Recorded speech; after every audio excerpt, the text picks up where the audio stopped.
Kienge Kieno, Kiambote Kieno, bonjour, bonjour. Pour les habitués, vous savez déjà que c'est comme ça que je salue. Pourquoi? Parce que je suis une femme Congo qui veut valoriser ce qu'il y a de meilleur dans sa culture, ce qu'il y a de meilleur en Afrique et motiver les Africains partout où ils se retrouvent, surtout ceux de la diaspora, à pouvoir revenir à ce qui est précieux dans notre culture, à aimer, à apprécier ce qu'il y a de meilleur chez nous. Parce que, eh oui, nous avons du bon. L'Afrique, ce n'est pas seulement ce qu'on nous présente dans les médias. Nous avons une culture très riche. Moi, aujourd'hui, je valorise la culture Congo parce que je suis Congo, je ne peux pas faire autrement. Toi qui m'écoutes, tu es du Sénégal, tu es du Cameroun, quel que soit le coin d'Afrique où tu es, des Antilles. Le but, c'est que toi aussi derrière, que tu sois motivé à mettre en valeur ce qu'il y a de bon chez toi, à parler ta langue, à transmettre ce qu'il y a de meilleur dans ta culture à la génération future. J'ai commencé cette chaîne il y a 2 mois. J'ai pas attendu d'être parfaite. J'ai pas attendu d'avoir une très belle caméra, d'avoir un joli cadre, d'avoir des lumières parfaites et tout. J'ai eu ce feu dans mon cœur et je me suis lancée. Donc vous allez remarquer que les images ne sont pas parfaites. Le cadre, déjà là où je suis, c'est un petit coin, un petit bunker que je me suis arrangé dans ma maison pour télétravailler, voilà, pendant le confinement. C'est pas top, mais c'est ce que j'ai. Et je fais mes vidéos dans la nuit, donc ça ne m'empêche pas de pouvoir me présenter à vous sans artifice, sans farce, vraiment tel que je suis. Donc, la qualité de mes vidéos ne sont pas extraordinaires, mais je pense que le plus important, c'est le contenu. Le plus important, c'est ce que je dis. Effectivement, au fur et à mesure, on va travailler à arranger la luminosité, à regarder la caméra, voilà, à faire tout ce qui est prévu pour que ce soit excellent. On le fera, on va s'améliorer avec le temps. Donc aujourd'hui, supportez-moi tel que je suis, voilà. Parce que ce que j'ai à dire ne va pas attendre la perfection du décor, la perfection de tout ce qui est extérieur pour que ça sorte. C'est plutôt le message qui est important. Aujourd'hui, je viens vers vous pour faire un bilan. Le bilan de l'année 2020. Tout être humain normal, censé, à la fin d'une période, à la fin d'un cycle, à la fin d'une année, s'asseoir pour faire le bilan. 2020 touche à sa fin. Aujourd'hui, je tourne cette vidéo le 25 décembre. Donc, on est exactement à une semaine de la fin de l'année 2020. Quel est le bilan de l'année? Je vais pas partir d'un proverbe spécifique comme je le fais d'habitude au jour d'aujourd'hui, mais je vais partir sur 2 catégories de personnes. Je vais vous présenter 2 catégories de personnes après ma petite analyse. Vous allez me dire après dans les commentaires si vous êtes d'accord ou pas, mais après ma petite analyse, j'ai ciblé 2 catégories d'Africains. Je vais vous présenter la première catégorie et ensuite la deuxième. Et après, derrière, toi qui m'écoutes, tu feras le bilan. Tu te situes où, dans la première catégorie ou dans la deuxième, et tu pourras faire ton bilan ensuite. Je vais parler de 2 catégories d'Africains, des Africains spectateurs et des Africains acteurs. Commençons par les Africains spectateurs. La grosse niche des Africains spectateurs, on les trouve dans les religions révélées, dans les religions importées. Je vais m'appesantir beaucoup plus sur le christianisme parce que j'ai l'expérience du christianisme. Un Africain né dans le christianisme, grandit dans le christianisme jusqu'au jour d'aujourd'hui, pendant que tu es en train de m'écouter, admettons que tu es dans ce cas-là, tous les jours, on te bombarde d'un enseignement qui te fait croire, penser que tu n'as pas un rôle à jouer dans ton environnement. Tous les jours, on te dit, tu es de passage sur terre. Ton corps, tu vis dans ce monde, mais tu n'es pas dans ce monde.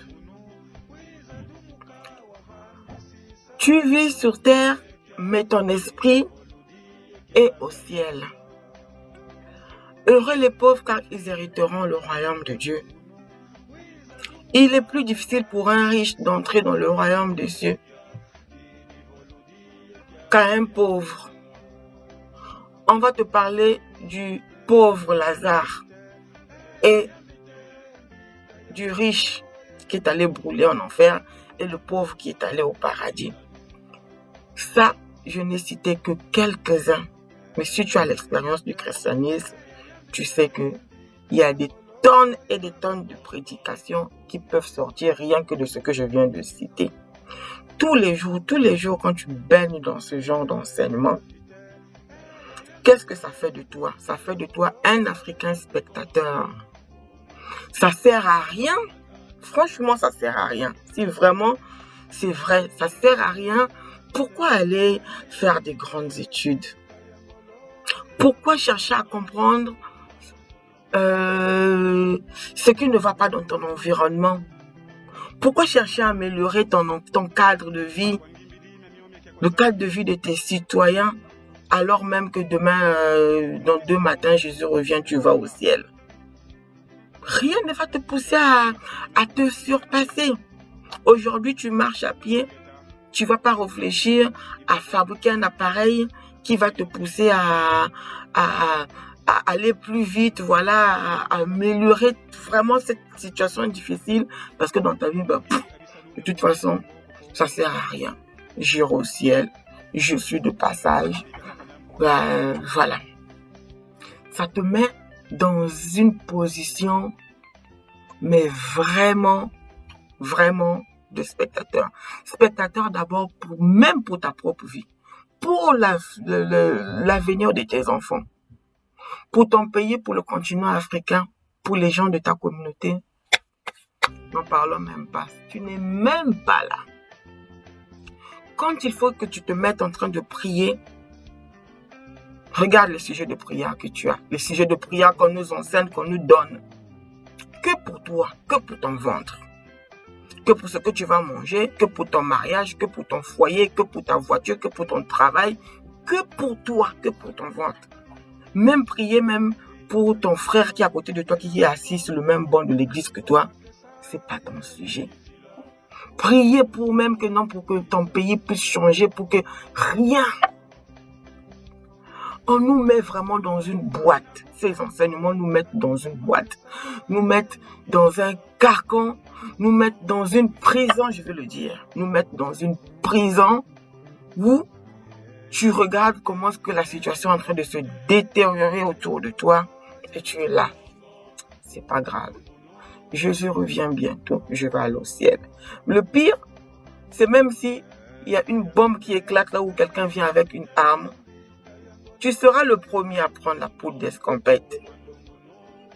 Mais meurs alors, puisqu'il faut aller, tu veux tirer alors, tu vas aller au ciel. Mais même la mort, tu ne veux pas. Finalement, qu'est-ce qu'on veut? Voilà. Et cet Africain spectateur chrétien, adepte des religions importées, fort de tous ces enseignements, quand une année commence, qu'est-ce qu'on lui enseigne? On va lui enseigner de donner des vœux égoïstes, bien sûr, qui ne regardent que lui. Il va faire des vœux qui ne regardent que lui. Même pas des vœux qui vont le mettre en action, mais des vœux où il va ensuite juste rester passif, attendre que le miracle se produise. Il finit de faire son vœu. Après, derrière, on va lui demander juste d'être régulier à l'église, de jeûner, de prier, le matin, midi, soir, de donner sa dîme. Et le reste, Dieu va faire, mon frère, Dieu va faire. Dieu au contrôle. Fais maintenant le bilan. On est à la fin de l'année 2020. Qu'est-ce que tu as? Et c'est même pire 2020, parce que 2020, avec tout ce qu'on a eu comme situation inimaginable avec le coronavirus, ces personnes-là sont de plus en plus convaincues que Jésus va arriver vraiment à n'importe quel moment. Donc, c'est le genre que même quand tu vas dormir et que tu se réveilles, il est presque déçu de se réveiller encore dans sa chair parce que il croyait qu'il devait partir dans la nuit. Enlevé. Et ça le conforte encore, il est encore là, il fait encore plus d'efforts à ne rien faire, à ne rien réfléchir, à ne pas agir, à rester encore spectateur. Parce que plus que jamais, Jésus revient bientôt, les signes sont là. Quand il a fallu aller aider les personnes qui sont en difficulté à cause du confinement, on n'a pas vu ces personnes en première ligne. Quand il fallait fabriquer les masques, aller donner aux gens, voilà, truc, se soutenir mutuellement, on ne les a pas vus en première ligne. C'est des spectateurs. Et ils attendent que Jésus vienne avec les chevaux et les anges pour venir les chercher. Donc, si tu fais ton bilan, que tu te retrouves dans ce cas-là, tu vas voir que tout 2020, tu as passé ton temps à prier, à jeûner et encore, sinon, à regarder Netflix, à te divertir, à écouter tout ce que les gens disent dans les médias. Tu es resté là, béat, en train de regarder, à te poser aucune question pour changer la situation. Pour nous qui sommes dans la diaspora, quand tu allumes ta télé, qu'est-ce que tu vois? Tu vois comment des citoyens des pays dans lesquels on est, en France, en Angleterre, en Allemagne, partout au Canada, aux États-Unis, on voit comment les citoyens de ces pays sortent chaque samedi et même les jours de semaine pour aller manifester contre le port du masque, pour aller manifester contre des lois de plus en plus liberticides, pour aller manifester, même les catholiques, hein? Les catholiques sont allés manifester pour qu'on puisse même les permettre d'être 30 pour les cultes.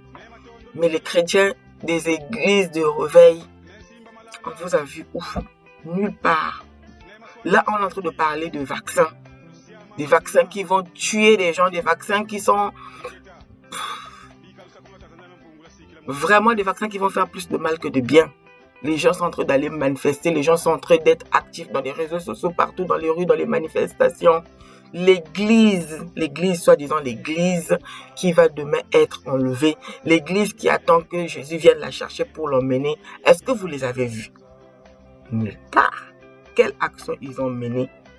Vous avez vu quelque part sur Facebook, dans les réseaux sociaux, sur YouTube, voilà, les chrétiens des églises de réveil sont allés manifester, sont allés faire ceci. Rien.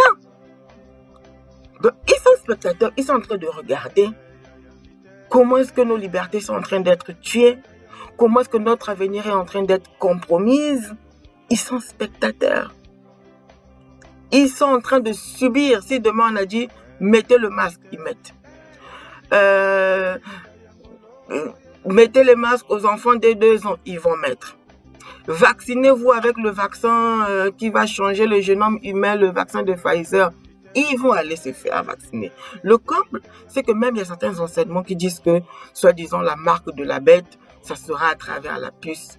Mais qu'est-ce que vous avez réfléchi? Est-ce que vous êtes assis pour réfléchir, pour dire que non, bon, la puce là, c'est ça, la marque, la soi-disant marque de la bête. Si tu as la marque de la bête, donc tu n'iras pas au ciel, tu seras enlevé. Est-ce que vous êtes assis aujourd'hui, vous avez une stratégie pour réfléchir que dans 2-3 matins, le programme, le calendrier de la vaccination est déjà là. Quand on va sonner devant ta porte pour dire que non, il faut que tu te vaccines, sinon tu ne sors pas, sinon tu ne vas pas travailler, sinon tu ne vas pas au cinéma, sinon tu ne prends pas le bus. Tu as prévu un plan d'action où tu vas te faire vacciner bêtement. Comme une brebis, comme un mouton, comme on est appelé dans ces obédiences-là. Tu vois, c'est une chose et son contraire. Donc même le fait que non, Jésus va venir te chercher pour partir au ciel, même là, tu n'es même pas prêt encore. Tu ne fais pas des actions qui vont vraiment aller dans le sens où tu te prépares aussi même à l'enlèvement en question, si enlèvement il y a. Tu es dans l'impudicité, tu es dans l'adultère, tu es dans le faux témoignage, tu es dans toutes sortes de péchés interdits dans la Bible qui te disqualifient d'office de l'enlèvement ou d'aller au ciel, si ça existe. Donc même là, tu ne te prépares même pas. Tu ne te prépares même pas. S'il faut aller au ciel, tu ne te prépares pas. S'il faut rester sur la terre au final même, tu n'es pas prêt. Tu es spectateur de ta propre vie, tu es spectateur de tout. En tout cas, si je continue à parler, je vais arriver demain, mais ce n'est pas le but. J'espère que vous avez compris ce que je veux vous dire. Ça va peut-être choquer certains, mais c'est simplement la vérité. Abonnez-vous si vous avez apprécié. Restez connectés parce que je vais revenir sur une prochaine vidéo pour vous parler de la deuxième catégorie, celle des acteurs. Mets dans les commentaires ce que tu as aimé, ce que tu n'as pas aimé. Enrichis le discours pour que nous allions de l'avant. Le but, ce n'est pas de critiquer pour critiquer. Le but, c'est parler des choses pour changer, pour faire tomber les écailles des yeux, pour sortir des gens de la prison dans laquelle ils se trouvent. Je vous dis merci d'avoir suivi jusqu'à là. Matondo, à la prochaine.